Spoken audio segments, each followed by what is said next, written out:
అమృతిని చచ్చిన వీక్షించువాడు శవచెట్టు వంటిని రెక్కల నీళ్ళలో బింసించువాడు. మమ్మీ ఎక్కడ దాకా రావాలి? 9 దాకా రావాలా? విషమించువారు శవచెట్టు వంటిని రెక్కల నీళ్ళలో విషమించువారు. ఆయన నా కొత్త మేము నమ్ముకోలేరు. నా దేవుడికే విశ్రమించువారు. ఇంకా వేటగాన్ని ఉదయంలోన ఆయన నన్ను తప్పించువారు. ఇంకా నాశనకరమైన తెగులు లేకుండా నన్ను రక్షించున. నేను నా యేసయ్యను నమ్ముకొనేను. తర్వాత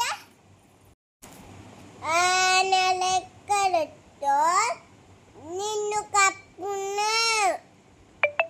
ఆయన లెక్కల కింద నికాశయం కడుగును.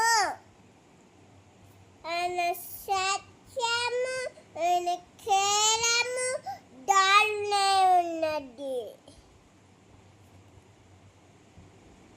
రాత్రివేళ కలుగు భయం కేరను. చీకటిలో సంచరించు తెగుడుకైనను మద్యవన్ను పాలు చేయు బాణముకేనను. చీకటిలో సంచరించు తెగుడుకైనను మధ్య నువ్వేం భయపడకు. ఇంకా నీ పక్కన 1000 మంది పడుండే, నీ గుడి పక్కన 10,000 మంది పడితే నీ కప్పవేడి రాదు.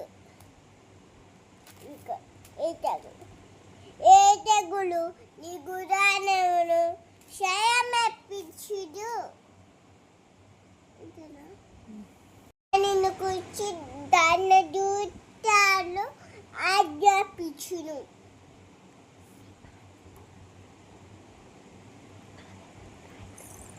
దాని పారమునకు రాయి తరకుండా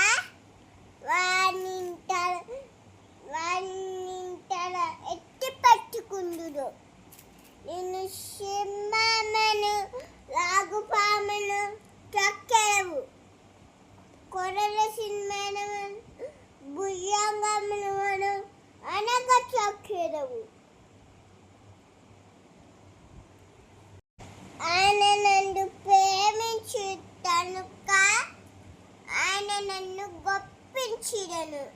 శ్రమలో నేనతనికి తోడే ఉన్నాను. నాకు విడిపించగా నేనతన్ని తప్పించును. శ్రమలో నేనతనికి తోడే ఉన్నాను. అతను నన్ను విడిపించి అతను నన్ను గొంప చేసాను. నా రక్షణ నన్ను చూపించను. అవి అయిపోయిందా మొత్తం చదివేసినావా? ఇక్కడ దాకా వచ్చింది 9 అవునా? ఇంకోటి చెప్పలే. దీర్ఘాయువు చేత అతన్ని లాస్ట్ చెప్పు మరి. ఎక్కడ? దీర్ఘాయువు చేత అతన్ని తృప్తిపరిచెదను. దీర్ఘాయువు చేత అతన్ని తృప్తిపరిచెదను. అయిపోయింది. నా రక్షణ అతనికి చూపించెదను. లాస్ట్ నా సనాతికి చూపించెదను. Very good. Praise the Lord. Praise the lord.